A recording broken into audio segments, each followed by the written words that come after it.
Pada malam aku sedang diisrakan, aku melewati satu kaum yang mulut mereka dipotong dengan gunting dari api neraka. Aku bertanya, siapa mereka wahai Jibril? Maka Jibril alaihissalam mengatakan, ahli khutbah atau para penceramah di kalangan umatmu yang mengatakan apa yang tidak mereka perbuat. Majelis bijak, meneduhkan hati, mencerahkan jiwa. Kita akan masuk hadis kedua, saudaraku siman dalam bab ini. Dan hadis ini saya bacakan dengan sanad sahih. Dan ini urutan 124 dari awal kita belajar berbunyi. Dari Usama bin Zaid radhiyallahu anhuma. Saya mengatakan radhiyallahu anhuma karena Usama sahabat Nabi, Zaid ayahnya juga sahabat Nabi. Artinya dua-duanya semoga Allah ridhahi. Bahwa dia mendengar Rasulullah sallallahu alaihi wasallam bersabda, "Yuja'u birrajuli yaumal qiyamah, fayulqa finnar, fatandaliku aqtabuh." Fayaduru kama yadurul himaru biraha atau biraha. Fatajtami'u ahlun nari alaihi fayaqulun ya fulan ma sya'nuk alaysa kunta ta'muru bil ma'ruf wa tanha 'anil munkar qala kuntu amurukum bil ma'ruf wa la ati wa anhaakum 'anil syarri wa ati. Artinya seseorang laki-laki pernah datang atau seseorang akan didatangkan pada hari kiamat nanti.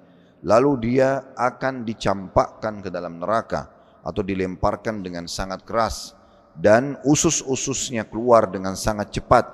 Lalu dia pun berputar-putar dengannya seperti keledai berputar-putar pada tambatannya.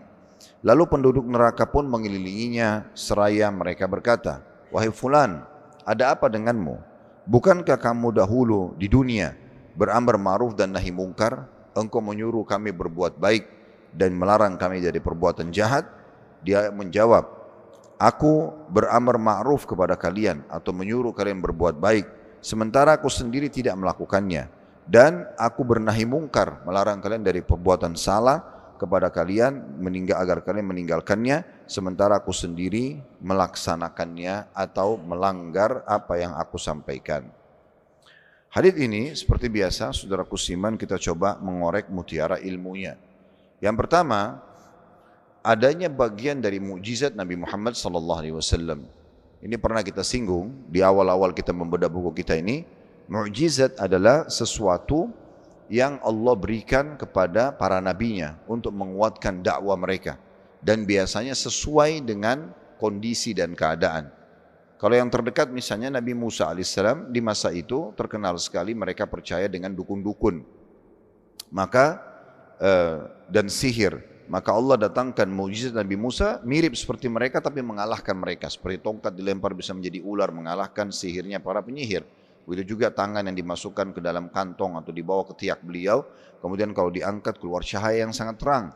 Dan sekian banyak mukjizat-mukjizat yang luar biasa. Berubahnya sungai Nil menjadi darah kalau Fir'aun mau minum.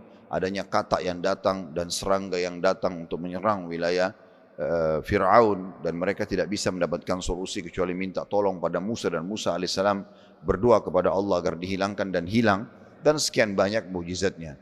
Di masa Nabi Isa alaihissalam ini terkenal ilmu kedokteran. Manusia pada saat itu suka sekali mengembangkan ilmu kedokteran. Allah datangkan satu keajaiban yang tidak akan pernah bisa dijangkau oleh manusia. Nabi Isa alaihissalam lahir tanpa sperma, dan tiba-tiba saja ibunda Maryam ibunya alaihissalam hamil tanpa sperma. Ini keyakinan kaum muslimin. Dan ini keajaiban luar biasa. Karena sampai sekarang dan sampai kapanpun menjelang hari kiamat, manusia sangat yakin tidak mungkin ada manusia lahir tanpa sperma. Ini tidak disentuh sama sekali wanita suci ini. Dan Allah menjelaskan dalam Al-Quran, sesungguhnya perumpamaan Isa di sisi Allah seperti Adam. Diciptakan dari tanah, kemudian dikatakan kun fayakun, jadi maka jadilah. Maka Allah datangkan keajaiban ini untuk membantah pada saat itu orang-orang yang tidak beriman kepada Allah. Begitu juga waktu Nabi Muhammad SAW datang, orang Arab terkenal dengan sastranya. Maka Al-Quran datang mengalahkan semua jenis sastra yang ada. Namun Nabi Muhammad SAW memiliki mukjizat jauh lebih luas daripada nabi-nabi yang lainnya. Sebagian ulama ada yang menghitung sampai ratusan mukjizat Nabi Muhammad SAW. Namun umumnya dibagi menjadi dua.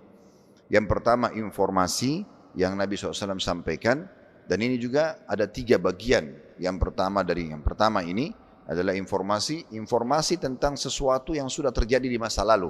Seperti kisah tentang umat-umat sebelum kita. Kita temukan banyak dalam surah Al-Qasas, dalam surah Al-Anbiya, ya, dijelaskan tentang masalah nabi-nabi dan umatnya sebelum kita. Kemudian apa yang sedang dibutuhkan oleh umat Islam di masa hidup mereka dari hukum-hukum, kemudian apa yang akan terjadi nanti dia akan datang. Seperti kejadian hari kiamat, prosesi kematian, adanya surga dan neraka dan rincian yang ada di sana. Ini mukjizat yang pertama, berupa informasi dibagi menjadi 3 bagian. Informasi yang telah lalu, apa yang dibutuhkan di saat itu dan juga yang akan datang. Tentu ini ada rincian sendiri. Kami sudah jelaskan di playlist YouTube kami tentang masalah mukjizat Nabi Muhammad SAW. Yang kedua adalah sesuatu yang nampak di masa hidup beliau. Seperti beliau membelah bulan dengan jari telunjuknya SAW. Bapak Ibu bisa melihat surah Al-Qamar surah nomor 54, 3 ayat pertamanya menjelaskan tentang masalah keajaiban itu. Begitu juga dengan beliau menyembuhkan penyakit sahabat ya, dengan cara mengusapnya atau menyemburnya dengan ludah beliau. Begitu juga dengan bersaksinya pohon, ucapan salam batu dan sekian banyak mukjizat. Nah, di dalam hadis kita ini ada bagian mukjizat itu. Kenapa panjang lebar saya jelaskan tadi mukjizat? Karena memang ini adalah bagian daripada itu. Yaitu mukjizat dalam bentuk informasi. Mukjizat dalam bentuk informasi. Maksudnya informasi di sini adalah Nabi SAW menyampaikan sesuatu kejadian yang kita belum lalui, yang akan datang. Beliau mengatakan akan datang nanti pada hari kiamat, atau didatangkan seseorang pada hari kiamat di neraka, dilempar ke dalam api neraka, dan saking panasnya sampai tiba-tiba meleleh usus-ususnya. Keluar semua isi perutnya, berarti begitu juga perutnya, kulitnya, segala macam rusak. Ya, dalam kondisi dia tersiksa seperti itu, dia pun keliling-keliling berusaha untuk memegang dan menjaga ususnya ini sebagaimana keledai berputar-putar. Ini diistilahkan kedelai karena di masa dulu dan sebagian wilayah sekarang di muka bumi masih dipakai. Zaman masa dulu mereka kalau mau buat adonan roti, ditaruh adonan roti di tengah-tengah, lalu ada alat penggiling ini biasanya digunakan keledai. Keledai itu yang menarik alat giling itu supaya adonan tadi tergiling. Kalau di masa sekarang sudah ada teknologi dengan menggunakan mesin tentunya. Maka ini yang diistilahkan oleh Nabi SAW, dia berputar-putar dengan ususnya itu di neraka, karena kesakitan dan sulitnya dia untuk menampung ususnya yang keluar dari perutnya sementara dia tidak mati. Dan itu seperti keledai yang memutar-mutar membuat adonan. Atau dia berputar-putar kalau keledai lagi diikat di tambat misalnya, diikat di satu pohon, dia mutar-mutar di situ. Nah, seperti itu kurang lebih gambarannya, karena dia telah melakukan satu perbuatan yang menjadi judul bab kita ini. Ahli neraka diizinkan oleh Allah SWT datang, sebagian mereka lalu bertanya, ada apa denganmu? Bukankah kamu dulu di dunia menyuruh kami berbuat kebaikan dan melarang kami dari kemungkaran? Maka dia mengatakan benar, tetapi dulu di dunia kalau saya suruh kalian berbuat baik, saya tidak melakukannya. Saya melarang kalian dari berbuat mungkar, saya malah melakukannya. Ini adalah mukjizat dari Nabi SAW karena kita disampaikan informasi yang akan datang, kita belum tahu. Dan ini hal yang harus kita yakini sebagai mukjizat beliau. Pelajaran yang kedua, adanya api neraka. Dan api neraka ini Bapak Ibu sekalian sudah ada dari sebelum kita diciptakan. Sebagaimana surga juga sudah ada dari sebelum kita diciptakan. Kalau Anda pernah dengar hadis ini, alhamdulillah. Kalau Anda belum dengar, kata Nabi SAW, ini sebelum penciptaan manusia. Jauh sebelum penciptaan manusia. Allah menciptakan surga, kemudian memanggil Jibril. Tentu surga dengan berbagai macam hiasannya dan keindahannya. Lalu Allah memanggil Jibril, kemudian mengatakan pergilah ke surga itu dan lihat serta sebutkan, berikan pendapatmu. Maka Jibril pun ke surga lalu melihat. Jibril ini pemimpin para malaikat. Dia tahu bagaimana keagungan dan besarnya ciptaan Allah di seluruh muka alam semesta ini, bumi dan juga di langit-langit sana. Maka dia kembali lalu mengatakan waktu Allah tanya bagaimana? Dia mengatakan, ya Allah, saya yakin tidak ada satupun hambamu yang mendengar surga saja. Mendengar, belum melihatnya, mendengar saja kecuali dia pasti akan berusaha untuk masuk ke dalamnya. Lalu Allah ciptakan neraka dan Allah pun kemudian menyuruh Jibril untuk pergi melihatnya, dan Jibril melihat lalu kembali, lalu Allah mengatakan bagaimana? Dia mengatakan tidak ada seorang hambamu pun yang mendengar neraka saja kecuali dia pasti akan berlindung darinya atau menyelamatkan diri darinya. Lalu Allah menghiasi surga dengan hal-hal yang tidak disukai. karena dia harus patuh, mengerjakan kewajiban, meninggalkan yang dilarang. Ya, itu dihiasi surga dengan itu. Sementara neraka dihiasi dengan hawa nafsu. Orang mau berbuat apa saja, mau membunuh, mau menggibah, mau memfitnah, mau mencuri, masuk neraka semua gitu.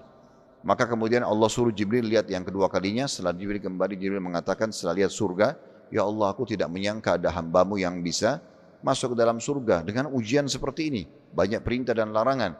Sementara aku tidak yakin juga ada hambamu yang selamat dari neraka, karena luar biasa, ya banyak sekali dihiasi dengan hawa nafsu. Surga dan neraka sudah ada, Bapak Ibu sekalian. Bahkan banyak riwayat yang menjelaskan kepada kita tentang kebenaran ini. Di antaranya sabda Nabi SAW dalam hadis yang sahih, tidak ada seseorang yang memohon kepada Allah surga dalam sehari 3 kali, riwayat lain 7 kali. Kecuali surga akan merespon secara langsung, seraya mengatakan, ya Allah, sungguhnya hamba-Mu fulan memohon agar masuk ke dalamku, maka masukkanlah ke dalamku. Dan tidak ada seorang pun yang berlindung dari api neraka 3 kali dalam sehari atau 7 kali. Kecuali neraka akan merespon seraya mengatakan, ya Allah, sungguhnya hamba-Mu fulan berlindung dariku, maka selamatkan ia dariku. Jadi surga dan neraka sudah ada, Bapak Ibu sekalian. Dan ada satu orang ikut berperang dan baru masuk Islam di perang Khaybar. Dalam buku-buku sejarah tidak disebutkan nama orang ini, hanya disebutkan kisahnya. Itu sebatas ilmu kami tentunya. Setelah syahadat, dia berharap agar bisa terbunuh mati syahid, dan Allah berikan dia mati syahid pada saat itu. Pada saat melihat jenazahnya, dia baru masuk Islam, belum sempat sholat sekalipun, lalu sudah terbunuh mati syahid, baru syahadat lalu ikut berperang. Maka Nabi SAW mengatakan, Maha suci Allah yang telah benar dengan janjinya. Siapa yang melihat ahli surga yang belum pernah sujud sekalipun, lihat orang ini. Dan ketahuilah, surga itu lebih dekat kepada seseorang kepada kalian daripada tali sendalnya sendiri. Dan ketahuilah neraka itu lebih dekat dengan seseorang dari kalian daripada tali sendalnya sendiri. Maksudnya, kalau kita seperti ini Bapak Ibu sekalian, pertahankan saja sampai meninggal. Azan, sholat, tutup aurat, peduli dengan pendapatan halal, misalnya menjauhi yang haram. Intinya mengerjakan semua perintah Allah wajib atau sunnah, mengerjakan apa yang dilarang, Allah akan benar dengan janjinya. Akhirnya meninggal masuk surga dengan segala macam kenikmatan dan sifatnya khalidina fiha, kekal selamanya di sana. Dan itu menandakan berarti sangat dekat dengan surga. Karena tinggal tunggu ajal datang hitungan detik, kita tidak pernah tahu kapan kita meninggal. Toh semua juga akan mati, tidak ada yang kekal di muka bumi ini. Maka kita akan masuk ke dalam surga. Begitu juga para pelanggar, pembangkang, sangat dekat dengan neraka. Tiap hari zina, tiap hari bohong, tiap hari menipu, tiap hari menggunjing orang, memfitnah dan segala macam. Dia mati masuk neraka, selesai. Berarti menandakan surga neraka itu ada. Ada juga hadis Nabi SAW yang berbunyi tentang para istri, di mana Nabi SAW mengatakan tidak ada seorang istri yang menyakiti suaminya di dunia, kecuali bidadari dari pasangannya di surga akan mengatakan, semoga Allah membinasakanmu, ya, karena kamu telah menyakitinya. Kalau memang tidak ada salahnya sang suami ini, begitu kata Nabi SAW. Kemudian kata bidadari tersebut, sesungguhnya dia hanya tamu di sisimu atau sebentar sisimu, dan dia akan menuju kepada kami. Itu bidadari di surga merespon langsung. Anda mungkin pernah dengar kisah Hanzalah radhiyallahu anhu, sahabat Nabi yang dikenal dengan Gasilul Malaika, orang yang dimandikan junub oleh malaikat. Karena beliau menikah di hari Jumat malam, ya, baru pengantin baru, habis sholat subuh, terjadi interaksi biologis antara dia dengan istrinya, belum sempat mandi junub, di waktu duha, itu ada seruan untuk memanggil kaum muslimin laki-laki berjihad di Uhud. Maka beliau pun langsung pakai baju perang dalam kondisi masih junub, lalu berperang dan terbunuh di jalan Allah. Waktu melihat jenazahnya, maka Nabi SAW mengalihkan pandangan mata beliau. Semua jenazah Nabi lihat wajah-wajah para syuhada kecuali Hanzalah. Maka para sahabat mengatakan, ya Rasulullah, ada apa dengan Hanzalah? Terjadi sesuatu yang buruk pada dia? Kata Nabi SAW, tidak. Tapi aku diperlihatkan oleh Allah, istrinya dari bidadari surga datang menjemputnya. Berarti menandakan sudah ada surga itu. Dan memang ada, dia sudah siap untuk dihuni. Ada para bidadari-bidadari yang sudah dijanjikan, dan itu semuanya benar. Begitu juga hadis-hadis tentang masalah neraka, jelas sekali. Di mana Nabi SAW mengatakan, ya, kalau kalian sedang demam, tidak ada di antara kita yang tidak pernah merasakan demam, maka pastikan itu adalah tiupan, luapan dari api neraka, dinginkanlah dengan air. Dinginkanlah dengan air. Jadi ada gambaran-gambaran kepada kita tentang masalah itu. Dan juga kata Nabi SAW, sungguhnya neraka dalam sebuah hadis yang hasan, sesungguhnya neraka itu mengeluh kepada Allah tentang panasnya, karena sebagian memakan yang lainnya. Maka Allah pun mengizinkan neraka untuk bernafas 2 kali dalam 1 tahun. Itulah yang kalian temukan, kata Nabi SAW, di musim dingin yang sangat dan juga di musim panas yang sangat. Itu adalah hembusan dari api neraka. Dan ini semua wajib kita imani. Wajib kita imani masuk dalam bagian rukun iman yang kelima, iman kepada hari kiamat. Nah, ini salah satunya di mana Nabi SAW mengingatkan kepada orang-orang yang suka menyampaikan agama Allah, yang menyuruh orang pada kebaikan, melarang orang dari kemungkaran, tapi dia sendiri justru tidak melakukan kebaikan dan dia malah melakukan pelanggaran-pelanggaran. Ini jadi pelajaran yang kedua, adanya neraka dan surga. Pelajaran yang ketiga, beratnya siksaan bagi orang-orang yang melakukan pelanggaran yang disebutkan dalam hadis ini, yaitu dia menyeru pada kebaikan, sholatlah, puasalah, zikirlah, inilah, itulah, dia teriak-teriak di podiumnya, di mimbarnya, mungkin kalau sekarang di medianya, sementara dia sendiri tidak melakukannya. Begitu juga dia tidak boleh buat ini, tidak boleh buat itu, tapi dia sendiri juga melanggar, apalagi tidak sempat taubat. Maka ini akan menjadi hukuman yang sangat berat sebagaimana dijelaskan di dalam hadis ini. Saya pernah sampaikan saudaraku seiman bagaimana Imam Malik rahimahullah, gurunya Imam Syafi'i rahimahullah, di mana beliau mencontohkan kepada kita hati-hati sekali kalau ingin menyeru pada kebaikan. Karena beliau pernah ditanya tentang keutamaan bebasin budak. Apa hukumnya bebasin budak dalam Islam? Di masa sekarang tidak ada keterbudakan atau perbudakan, tapi di masa dulu ada. Dan ada anjuran dalam Al-Quran, fakku raqabah, tahrir raqabah, bebasin budak, bebasin budak. Maka kita dianjurkan seperti itu. Maka Imam Malik rahimahullah tidak jawab selama 2 bulan. Dibiarkan saja. Setelah 2 bulan, beliau tahu orang itu ada muridnya di majelis. Lalu beliau tanya, siapa yang bertanya 2 bulan yang lalu tentang keutamaan bebasin budak? Sebagai informasi sebelum saya lanjutkan kisah Imam Malik, hadis Nabi SAW tentang bebas budak ini agung sekali.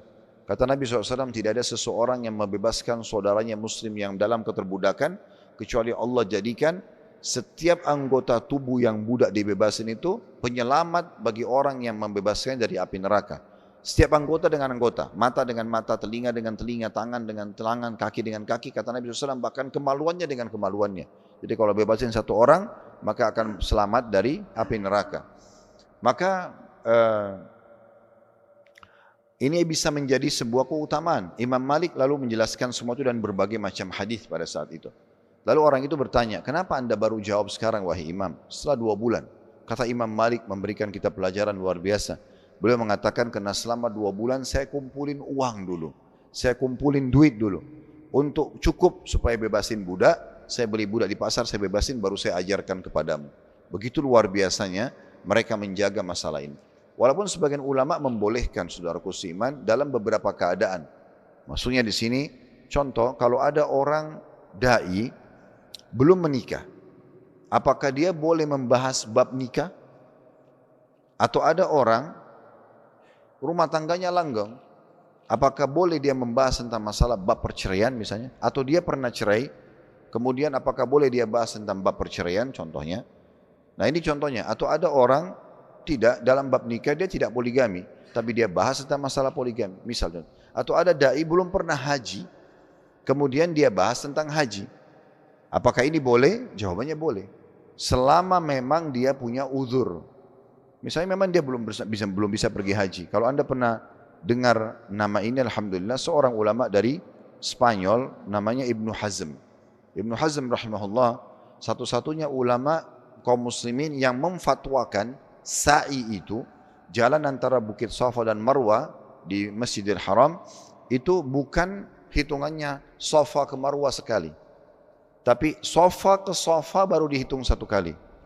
Satu-satunya ulama. Yang lain semua ulama mengatakan Safa ke Marwa 1, Marwa ke Safa 2, Safa ke Marwa 3. Seperti itu. Jadi nanti 7 kali terakhirnya Safa ke Marwa. Tapi beliau mengatakan tidak. Dari Safa mulai, akhirnya di Safa baru dihitung 1. Berarti 2 kali lipat sa'inya. Dan ini beliau mengatakan ini sementara beliau sendiri belum pernah haji.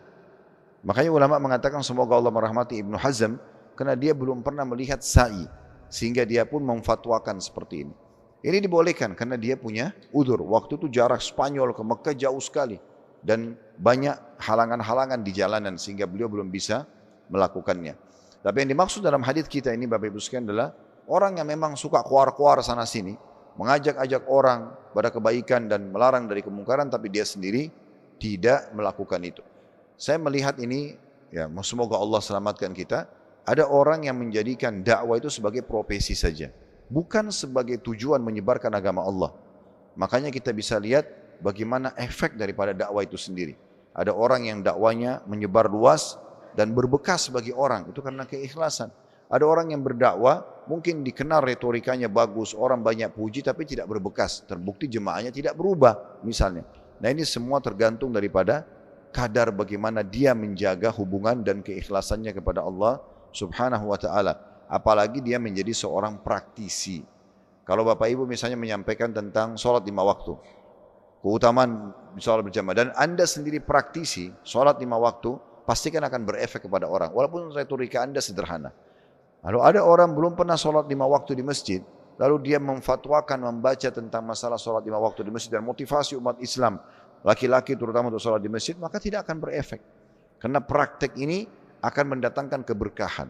Nah di sini kita ambil sebuah pelajaran penting, adanya ancaman bagi orang yang mengajar orang lain tapi dia sendiri tidak mempraktikkan, dan sudah kami jabarkan tadi. Pelajaran keempat yang terakhir adalah bahwasanya akan terjadi pembicaraan antara ahli neraka. Dan memang Allah sebutkan dalam Al-Quran di beberapa ayat tentang akan ada takhasum ahli nar, pembicaraan dan perdebatan di antara ahli neraka. Tentu itu terjadi sementara mereka disiksa. Ada di antara mereka yang Allah gambarkan dalam Al-Quran, orang-orang yang safih, orang yang bodoh, orang yang susah hidupnya selama di dunia, tapi mereka ikut-ikutan dengan para orang-orang yang jahat, menjadi pendukung para orang yang jahat, pelaku maksiat, ya suka berbuat kezaliman. Maka pada hari kiamat masuk neraka semuanya. Lalu mereka pun mengatakan di hari kiamat dalam neraka, ya Tuhan kami, perlihatkanlah kepada kami dari golongan jin dan manusia yang telah menyesatkan kami, ya, agar kami menjadikan mereka di bawah kaki-kaki kami. Ada juga yang mengatakan bahwasanya, atau dalam firman Allah yang lain yang maknanya ya bahwa mereka akan berbicara satu sama yang lain, gitu ya. Mereka mengatakan, yang bawahannya mengatakan, kalian telah menyesatkan kami, menyuruh kami begitu dan begitu. Misalnya minum khamar, berzina dan segala macam. Maka yang membiayai atau yang mendukung untuk pemimpinnya mengatakan, enggak, kami cuma melakukan itu, tapi kalian salah sendiri, kenapa kalian mau ikut melakukan itu? Semuanya juga akan disiksa di neraka, tidak ada manfaatnya kita berdebat. Allah menjelaskan akan terjadi pembicaraan itu di neraka nanti. Tapi pembicaraan ini bukan berarti meringankan siksa mereka. Karena siksa di neraka Bapak Ibu sekalian tidak akan pernah diringankan selamanya. Kalau dia orang kafir, munafik, musyrik, khalidina fiha, kekal selamanya. Kalau dia orang usatul mu'minin, orang mukmin yang melakukan perbuatan dosa, maka akan disiksa sampai selesai ya, hukumannya, sampai selesai dosanya, kemudian dia akan keluar. Dan tentu ada hadis yang menjelaskan akan keluar dari api neraka ahli surga yang paling terakhir dalam kondisi tubuhnya hangus. Setelah orang ini, yang di neraka tinggal orang yang kekal saja.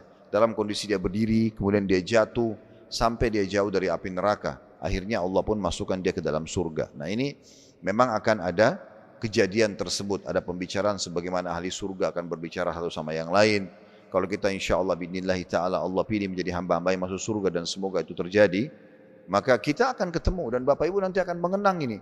Oh, ingat enggak dulu kita pernah kajian subuh di Baitul Ma'mur misalnya? Ingat enggak dulu kita pernah berkurban sama-sama? Ingat enggak pernah haji sama-sama? Ingat enggak kita berjihad sama-sama? Itu kita akan berdiskusi, dan nanti di surga kita bisa lihat, oh ini kehidupan saya dari pertama saya lahir sampai saya meninggal. Ini semua perbuatan kita akan kita tonton, ya apa yang kita lihat. Kalau di masa kita sekarang kita bisa tonton sebuah film atau cuplikan 1 jam 2 jam, itu akan lebih hebat nanti apa yang kita bisa saksikan di hari kiamat tentang kehidupan kita. Sebagaimana ahli neraka juga sama. Mereka tidak akan pernah bisa pungkiri perbuatan-perbuatan mereka karena terekam semuanya. Makanya di hari kiamat nanti ada orang-orang kafir akan mengatakan tentang buku yang mereka terima, mali hadzal kitab la yughadiru saghiratan wala kabiratan illa ahsaha. Buku apa yang kami terima ini? Betul-betul tidak membedakan mana yang kecil dan besar. Ya, jadi tangisan pertama pada saat lahir dari rahim ibu, kedipan mata pertama, tarikan nafas pertama, semua tercatat sampai yang terakhir pada saat ajal kita datang. Oleh karena itu seseorang harus jeli sekali. Saya melihat Bapak Ibu sekalian, dan ini sering kami sampaikan kalau khutbah Jumat atau ada kesempatan membahas tentang bab taubat, Ini taubat ini luar biasa, Bapak Ibu sekalian. Makanya Nabi SAW mengatakan saya beristighfar dan taubat kepada Allah sehari 70, dalam riwayatkan sampai 100 kali. Ini saya melihat sebuah bonus dan hadiah termahal bagi kaum muslimin atau untuk umat Islam dari Allah Subhanahu wa taala. Bahkan orang-orang kafir pun selama mereka taubat meninggalkan kafirannya dan beriman kepada Allah. Karena dengan taubat apapun yang nanti menjadi penyebab orang bisa masuk ke neraka itu bisa dihapus oleh Allah Subhanahu wa taala. Makanya Nabi SAW mengatakan at-taibu minadz dzambi kaman la dzambalah. Orang yang taubat dari sebuah dosa maka seperti tidak ada dosanya sama sekali. Oleh karena itu ini kita bisa gunakan sebagai senjata kita, kekuatan kita untuk memaafkan dan menghilangkan kesalahan-kesalahan masa lalu supaya tidak masuk ke dalam api neraka. Bapak Ibu sekalian, tolong jangan dianggap remeh tentang masalah bahasan neraka dan surga. Ini besar sekali. Bahasan ini sesuatu yang besar. Inilah tujuan utama orang-orang beriman agar masuk ke dalam surga dan selamat dari api neraka. Tidak ada yang lebih mahal daripada perbuatan ini. Ini tujuan utama. Kalau makan, minum, tidur, punya rumah di dunia, punya kedudukan, ini kecil sekali. Semua akan ditinggalkan. Tapi ada sesuatu yang besar yang kita sedang kejar di sana. Jadikan itu sebagai target. Orang yang jadikan target surga agar dia masuk ke dalamnya dan selamat dari api neraka, kita akan temukan hidupnya selalu tertata dengan rapi. Karena dia akan selalu mengontrol penglihatannya, pendengarannya, tangannya, kakinya, kemaluannya, hanya pada hal-hal yang bisa membawanya ke dalam surga dan menyelamatkan dari api neraka. Dan pasti dia akan jadi orang baik. Karena ahli surga itu pasti jadi baik. Dia akan jujur, dia akan amanah, dia akan tanggung jawab, dia akan bakti sama orang tua, dia akan ramah, dia akan dermawan, dia akan pemaaf dan seterusnya. Ahli neraka sudah tahu, pasti suka ganggu orang, mencuri, berbohong, menipu dan segala macam hal. Oleh karena itu kita harus menentukan jalan kita sendiri. Bapak Ibu sekalian rahimani wa rahimakumullah. Hadis ketiga dalam bab ini dengan sanad sahih dan ini urutan 125 dari awal belajar berbunyi. Dikatakan di sini dan dia berkata, maksudnya masih sahabat yang sama yaitu Usama bin Zaid radhiyallahu anhuma, dan aku mendengarnya bersabda, maksudnya mendengarkan Nabi SAW bersabda, marartu lailata usriya bi aqwamin tuqradu shifahuhum bimaqarida min nar. Qultu man haula'i ya Jibril? Qala khutaba'u ummatika alladhina yaquluna ma la yaf'alun. Pada malam aku sedang diisrakan, aku melewati satu kaum yang mulut mereka dipotong dengan gunting dari api neraka. Aku bertanya, siapa mereka wahai Jibril? Maka Jibril AS mengatakan, ahli khutbah atau para penceramah di kalangan umatmu yang mengatakan apa yang tidak mereka perbuat. Hadis ini sahih diriwayatkan oleh Bukhari, Muslim, dan ini lafaz Imam Muslim. Kemudian masih di nomor yang sama ada tambahannya diriwayatkan pula oleh Ibnu Abi Dunya, Ibnu Hibban dan Al-Baihaqi dari hadis Anas radhiyallahu anhu.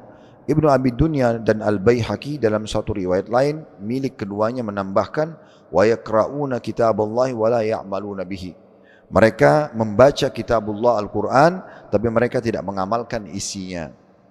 Al-Hafidh berkata rahimahullah, hadis-hadis senada akan datang dalam bab ancaman bagi orang yang menyuruh berbuat baik dan melarang berbuat mungkar, sementara perbuatannya menyelisihi ucapannya dalam kitab hudud.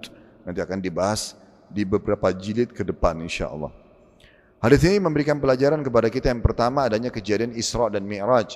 Dan Allah sebutkan satu nama surah dalam Al-Quran, surah nomor 17 dinamakan surah Al-Isra. Dan tentu tidak asing bagi kita kejadian Isra dan Mi'raj. Hanya saja saya ingin berbagi informasi bahwasanya Isra dan Mi'raj ini adalah hiburan Allah Subhanahu wa taala kepada Nabi-Nya Muhammad sallallahu alaihi wasallam. Ini salah satu tujuan Isra dan Mi'raj. Tentu tujuannya sangat banyak. Diterimanya syariat salat misalnya. Tapi yang disebutkan ahli sejarah adalah ini lebih kepada hiburan Allah kepada Nabi Muhammad SAW. Karena kejadian Isra Mi'raj terjadi di Amil Huzun, di tahun kesedihan namanya. Karena di tahun itu terjadi kematian dua orang yang membela dakwah Islam. Paman Nabi SAW Abu Talib walaupun meninggal dalam keadaan kafir. Kemudian yang kedua meninggalnya istri tercinta beliau sallallahu alaihi wasallam Khadijah radhiyallahu anha yang kita tahu menghabiskan semua hartanya dan juga waktunya untuk agama ini. Dan ini sudah tidak asing kisahnya sampai mendapatkan jaminan surga. Maka pada saat meninggal dua orang ini, Nabi SAW sudah tidak punya lagi pendukung yang kuat di Mekah. Dan umat Islam makin disiksa, makin diganggu pada saat itu. Maka Nabi SAW pun menuju ke kota Taif untuk menyampaikan dakwah. Tapi di kota Taif pun beliau ditolak seraya dilempari batu kaki kanan dan kaki kiri beliau. Sehingga beliau keluar dari kota Taif dan berkata di bawah sebuah pohon, "Ya Allah, kemanakah engkau arahkan hidupku? Kepada masa depan yang belum jelaskah? Atau kepada musuh-musuh yang akan menguasaiku?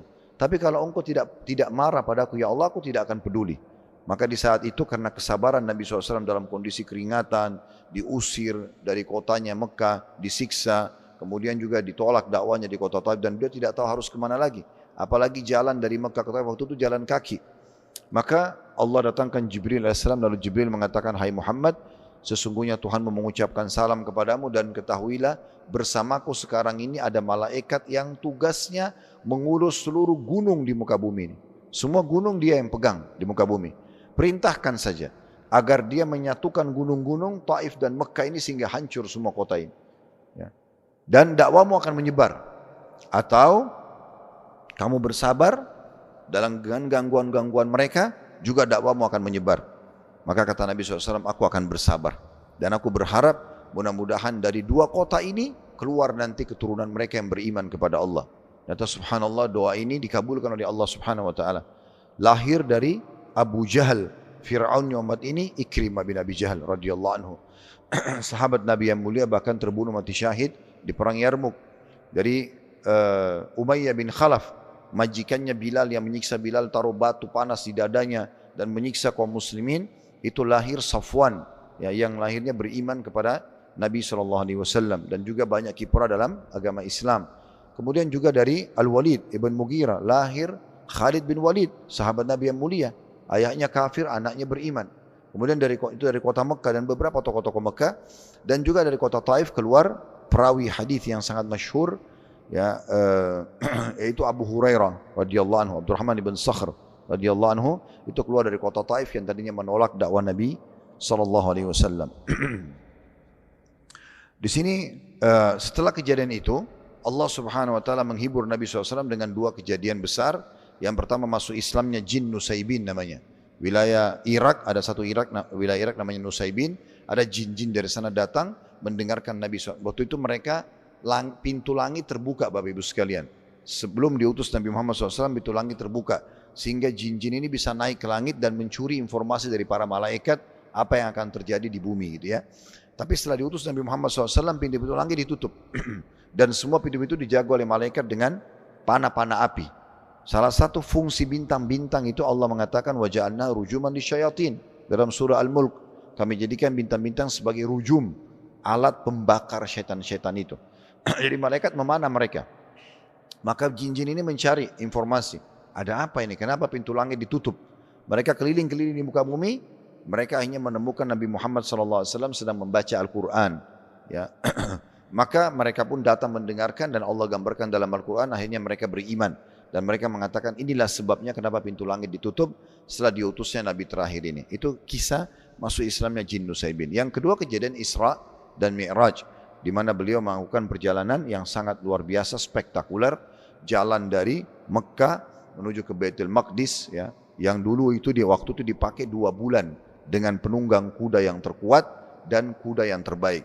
Kalau di masa sekarang mungkin penerbangan masih lumayan, sekitar kalau dari Jeddah itu 2 jam pakai pesawat menuju ke Amman, baru kemudian masuk ke Baitul Maqdis. Tapi yang jelas ini adalah kejadian yang spektakuler, dan selain memang perjalanan yang tidak masuk akal bagi manusia di masa itu, juga banyak kejadian-kejadian yang Allah SWT diperlihatkan surga, diperlihatkan neraka, surga dengan berbagai nikmatnya, neraka dengan berbagai siksaannya. Nah, di antaranya hadis kita ini adalah kejadian pada saat Isra dan Mi'raj, di mana Nabi SAW diperlihatkan ada satu kaum atau komunitas di mana mulut-mulut mereka digunting dengan gunting dari api neraka. Wa na'udzubillah. Kita bisa bayangkan kalau gunting biasa saja tidak ada apinya, itu digunting mulut kita sakitnya luar biasa. Bagaimana kalau gunting dari api? Maka itu digunakan. Lalu Nabi SAW kaget melihat itu, lalu mengatakan kepada Jibril, apa ini? Siapa mereka? Maka Jibril menjelaskan mereka adalah khutaba ummatik, para penceramah-penceramah dari umatmu. Karena mereka mengucapkan apa yang mereka tidak lakukan. Sibuk di podiumnya bicara sana sini, perintah orang untuk berbuat baik dan melarang dari berbuat mungkar, tapi dia sendiri tidak melakukan apa yang dia ucapkan itu. Dari sini kita ambil kejadian, ya, Isra dan Mi'raj. Ini pelajaran yang pertama. Pelajaran yang kedua, adanya siksaan yang berat bagi orang yang mengucapkan apa yang tidak dia kerjakan. Oleh karena itu kita harus hati-hati sekali dalam poin seperti ini. Setiap kita ucapin, kita kerjakan. Saya tadi sempat singgung, ada sebagian orang cuma menjadikan profesi. Yang penting dia tamat agama, ya, kemudian atau jurusan agama di kampusnya, kemudian yang penting punya profesi kerja saja. Ilmunya nggak pernah dipraktekin, atau bahkan dia melanggar. Ini cukup banyak contoh-contohnya tentunya ya. Kami pernah singgung masalah ini, sebagian orang-orang yang kami kenal, mereka seperti itu keadaannya. Mereka betul-betul yang penting datang ceramah, terima amplop, selesai. Mau orang faham, nggak faham, terserah. Atau dia datang hanya sekedar supaya dipuji. Oh iya, retorikanya bagus, jemaahnya banyak, atau yang lainnya. Wa na'udzubillah. Akhirnya nanti menjadi efek yang buruk bagi dia sendiri. Oleh karena itu harus hati-hati sekali, menjaga keikhlasan, dan juga bagaimana dia niatkan kalau apa yang dia sampaikan dialah orang yang pertama mengamalkan, apa yang dia larang dia adalah orang yang paling pertama menjauhinya, dan ini pasti akan mendatangkan keberkahan. Begitu juga dalam tambahan riwayat tadi dikatakan kalau riwayat Ibnu Abi Dunya dan Al-Baihaqi, mereka membaca Quran sementara mereka tidak amalkan isinya. Nah di sini kita jadikan sebagai tambahan faedah buat kita ya. Seingat saya berarti ini adalah faedah yang keempat, yaitu bagaimana kalau tadi ya, faedah ketiga adalah ancaman bagi orang yang menyampaikan dari kalangan umat ini, para penceramah yang mereka tidak maaf, ini berarti faedah ketiga, karena faedah pertama tadi tentang kejadian Isra dan Mi'raj, kejadian kedua adalah ancaman dengan di neraka bagi orang yang mengucapkan apa yang dia tidak kerjakan. Kemudian faedah ini khusus untuk para khatib-khatib atau para dai-dai. Faedah ketiga adalah tentang umumnya, ini umum. Siapapun yang baca Quran dan tidak mengamalkan isinya. Kalau di sini bukan cuma dai, tapi semua kaum muslimin kena di potongan hadits Ibnu Abi Dunya dan Al-Baihaqi ini. Karena siapapun di antara kita baca Al-Quran, dia tidak bisa baca, dia wajib mempelajarinya. Kemudian dia harus tahu apa hukumnya dan diterapkan dalam hidupnya. Kalau dia tidak terapkan, maka berarti dia sama akan dihukum seperti ini. Hadits keempat, teman-teman sekalian, dalam bab kita ini dengan sanad sahih, dan ini urutan 126 dari awal belajar, berbunyi dari Abu Barzah Al-Aslami radhiyallahu anhu, beliau berkata Rasulullah sallallahu alaihi wasallam bersabda, la tazulu qadama 'abdin yaumal qiyamati hatta yus'alu an umrihi fima afna wa an ilmihi fima fa'ala bihi wa an malihi min aina iktasabahu wa fima anfaqa wa an jismihi fima ablah. Tidak akan beranjak kedua kaki seorang hamba pada hari kiamat sehingga ia akan ditanya tentang umurnya, untuk apa saja dia habiskan, tentang ilmunya, apa yang dia lakukan dengannya, tentang hartanya, dari mana dia memperolehnya dan dari apa dan pada apa dia menginfakkannya, dan tentang jasadnya, untuk apa dia gunakan. Diriwayatkan oleh Tirmidzi dan dikatakan hadis ini adalah hadis yang hasan.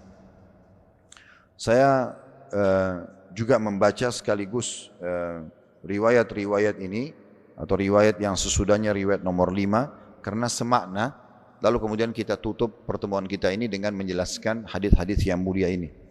Hadis nomor 5 dengan sanad hasan di ghairihi, menjadi hasan karena dikuatkan dengan riwayat-riwayat lain, dan ini urutan 127 dari awal belajar. Diriwayatkan pula oleh Al-Baihaqi dan lainnya dari hadis Muadz bin Jabal radhiyallahu anhu, dari Nabi SAW beliau bersabda, ma tazulu qadama 'abdin yaumal qiyamati hatta yus'alu an arba'ah, an umrihi fima afna wa an shababi fima abla wa an mali min aina iktasaba wa fima anfaqa wa an ilmihi madza amila fihi. Tidak akan beranjak kedua kaki seorang hamba pada hari kiamat ke surga atau ke neraka, ya, sampai dia ditanya tentang 4 perkara. Yang pertama tentang umurnya, untuk apa dia habiskan. Yang kedua tentang masa mudanya, untuk apa dia menggunakannya. Yang ketiga tentang hartanya, dari mana dia mendapatkannya. Dan yang keempat yang ketiga, harta dari mana dia dapatkan dan di mana dia keluarkan. Dan yang keempat tentang ilmunya, apa yang dia lakukan dengannya. Yang terakhir riwayat nomor 6, karena ini semakna saya bacakan dulu. Dengan sanad hasan di ghairihi, menjadi hasan karena dikuatkan dengan riwayat-riwayat lain, dan ini urutan 128 dari awal belajar. Hadis ini berbunyi dari Ibnu Mas'ud radhiyallahu anhu bahwasanya Nabi SAW bersabda, la yazulu qadama ibni adami yaumal qiyamah hatta yus'alu an khamsin. Tidak akan beranjak kaki kedua anak cucu Adam pada hari kiamat ke surga atau ke neraka hingga dia ditanya 5 perkara. Kalau 2 riwayat tadi 4 hal atau 4 perkara, sekarang ini 5 perkara. An umrihi fima afna, wa an syababi fima abla, wa an malihi min aina iktasab wa fima anfaqa, wa madza amila fima alim. Akan ditanyakan tentang umurnya, untuk apa dia habiskan, tentang masa mudanya, untuk apa dia gunakan, tentang hartanya, dari mana dia mendapatkan, dan kemana dia infakkan, dan apa yang dia lakukan dengan ilmunya. Riwayat nomor 5 ini, riwayat nomor 6 ini, karena disebutkan 5 di sini karena harta yang didapatkan dan dikeluarkan dijadikan sebagai poin yang berbeda. 3 buah riwayat ini, teman-teman sekalian, sebagai penutupan bahasan kita pada pagi ini insyaAllah, memberikan pelajaran kepada kita bahwasanya pada hari kiamat nanti akan ada pertanyaan-pertanyaan yang diberikan kepada kita. Semua akan diminta pertanggungjawabannya, baik itu nikmat ataupun dosa. Kenapa nikmat itu ada dan kemana kita gunakan, ya, bagaimana kita mensyukurinya, dan begitu juga dengan siksaan, ya, di neraka. Kenapa kita melanggar sehingga masuk ke dalam neraka? Sebagai contoh, Nabi Muhammad SAW dalam sebuah riwayat pernah Bapak Ibu sekalian keluar dalam kondisi beliau lapar. Lalu beliau tidak punya makanan di rumah dan beliau ingin ke rumah salah satu sahabatnya untuk makan. Begitu keluar, ternyata lewat depan rumah Abu Bakar juga keluar dari rumahnya. Lalu Nabi SAW tanya, apa yang membuatmu keluar hai Abu Bakar? Dia bilang, lapar ya Rasulullah. Kata Nabi SAW, sama dengan saya, ikutlah. Kemudian lewat depan rumah Umar juga keluar. Lalu Nabi SAW tanya, kenapa hai Umar? Umar mengatakan lapar, yang ingin mencari makanan. Ya, kemudian ikutlah Umar bersama Nabi SAW dan Abu Bakar. Lalu mereka mendatangi rumah seorang dari Ansar, dan datang ke sana kebetulan orang ini lagi tidak di rumah. Beliau mengucapkan salam, begitu istri orang itu tahu, maka beliau pun menyambut dengan meriah. Kemudian menyuruh mempersilakan Nabi SAW duduk di sebuah tempat dengan Abu Bakar dan Umar, dan dia pergi menyampaikan pada suaminya yang ada di kebun kurmanya di saat itu. Lalu sang suami ini datang segera dengan membawa kurma dengan tangkainya. Ini karena kalau orang Arab biasa mau memuliakan tamu, dia bukan memetik kurma itu, tapi dia membawa dengan tangkainya gitu. Maka dia bawa kepada Nabi SAW dan Nabi mengatakan, cukup, harusnya tidak perlu seperti ini. Sudah cukup dengan kau memetiknya saja. Lalu kemudian dia pun menghidangkan makanan buat Nabi SAW, berbagai macam makanan dan minuman. Setelah Nabi SAW kenyang bersama Abu Bakar dan Umar, beliau lalu mengatakan, sungguh nikmat-nikmat seperti ini akan ditanyakan kepada kalian pada hari kiamat. Tiap hari Bapak Ibu minum hilangkan dahaga, tiap hari kita makan hilangkan lapar, mencicipi yang manis, yang gurih, yang pedas, semua akan ditanya oleh Allah Subhanahu wa taala, halal atau tidak, dari mana, dan berlebihan atau tidak, semua akan ditanya. Semua akan ditanya pada hari kiamat. Dan kata Nabi SAW, pada hari kiamat nanti tidak ada seorang pun dari kalian kecuali akan berbicara berdua dengan Tuhannya, ya, tanpa ada penterjemah. Allah akan tanya, kenapa kau kerjakan ini, kenapa kau tidak kerjakan itu. Maka kita harus punya persiapan untuk itu Bapak Ibu sekalian. Dengan cara kita banyak bersyukur atas nikmat Allah, pastikan sumbernya benar, kemudian juga kita menjauhi apa yang Allah larang. Ini pelajaran pertama tentang adanya pertanyaan pada hari kiamat dan kita harus hati-hati sekali. Pelajaran yang kedua, pertanyaan yang akan dilempar pertama nanti adalah tentang masalah umurnya. Di sini kalau kita lebih detail lagi adalah waktunya. Ya, di mana dia habiskan waktu itu. Allah kasih sehari 24 jam, 1 jam ada 60 menit, 1 menit ada 60 detik, di mana kita gunakan. Apakah kepada hal-hal yang Allah ridhoi atau tidak. Maka kita harus berada di ranah minimal mubah, maksimal adalah apa yang Allah wajibkan kepada kita. Jangan keluar dari koridor ini. Jadi kalau Bapak Ibu melakukan satu aktivitas, menghabiskan waktunya, pikirkan baik-baik. Ini minimal mubah. Mubah itu artinya dibolehkan saja, seperti makan, minum, berolahraga, itu minimal. Jangan lebih daripada itu. Jangan sampai misalnya berbuat dosa atau maksiat misalnya. Karena memang ini akan ditanya oleh Allah Subhanahu wa taala pada hari kiamat nanti. Maka ini minimal yang kita kerjakan. Dan hindari semua pelanggaran, dari hal yang kecil sampai hal yang besar tentunya. Karena semua ini akan ditanyakan Bapak Ibu sekalian. Waktu-waktu yang berlalu akan ditanyakan oleh Allah Subhanahu wa taala. Mirip kalau kita kerja di kantor ya. Kalau kita kerja di kantor, pasti pemilik perusahaan akan menghitung. Anda punya akad dengan kami 8 jam per hari. Apa saja yang Anda kerjakan? Mungkin teman-teman yang punya perusahaan yang hadir sini atau ikuti acara kita pasti tahu. Kita ada namanya evaluasi, ya. Ada supervisi di perusahaan. Kita akan mengecek ini pegawai kerja atau tidak, maksimal enggak, mencapai target enggak. Bahkan kadang-kadang diganti atau diberikan peringatan atau surat peringatan SP biasa, SP1, SP2, SP3 pada pegawai yang tidak menjalankan tugasnya. Nah, kalau di perusahaan kita saja, di bisnis saja kita ada evaluasi dan supervisi seperti ini, Maka nanti di hari kiamat ada itu. Semua akan ditanya oleh Allah Subhanahu wa taala tentang waktu-waktu. Cuma kajian seperti ini Bapak Ibu sekalian adalah berfungsi sekarang ke depan. Kita tidak bicara lagi masa lalu. Artinya kalau kita punya masa lalu dulu banyak waktu yang terbuang, mulai dengar ceramah ini perbaikin ke depan. Itu yang ditargetkan.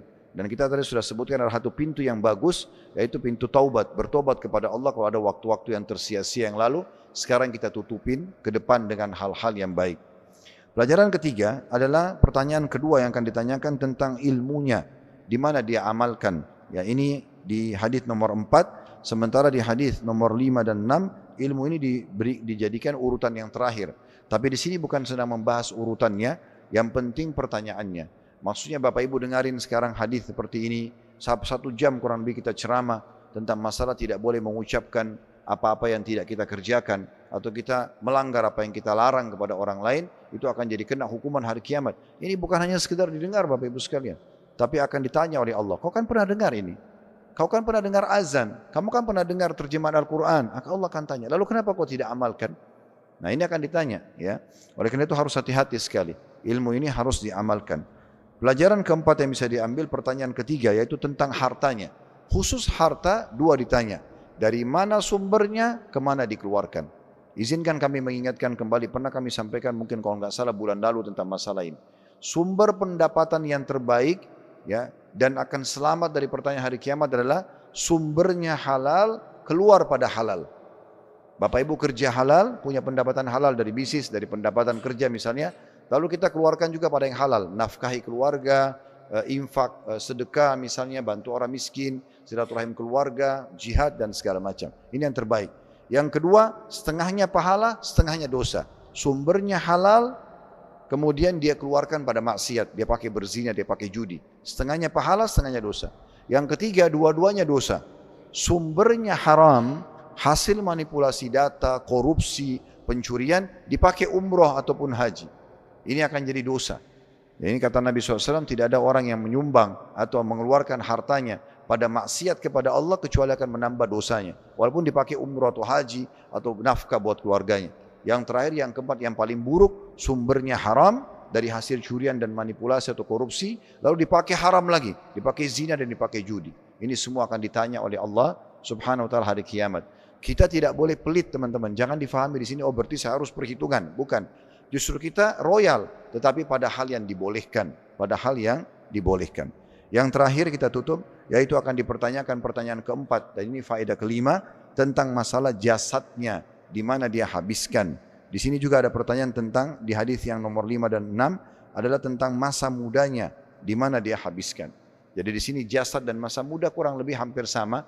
Tetapi kalau kita pecah menjadi 2 bagian sebagai penutup, masa muda maksudnya kita habiskan masa energi kita.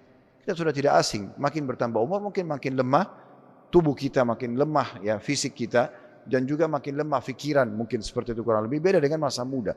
Maka di masa muda, masa energi justru itu masa-masa di mana kita sholat, ya, di mana kita haji, di mana kita menuntut ilmu, ya.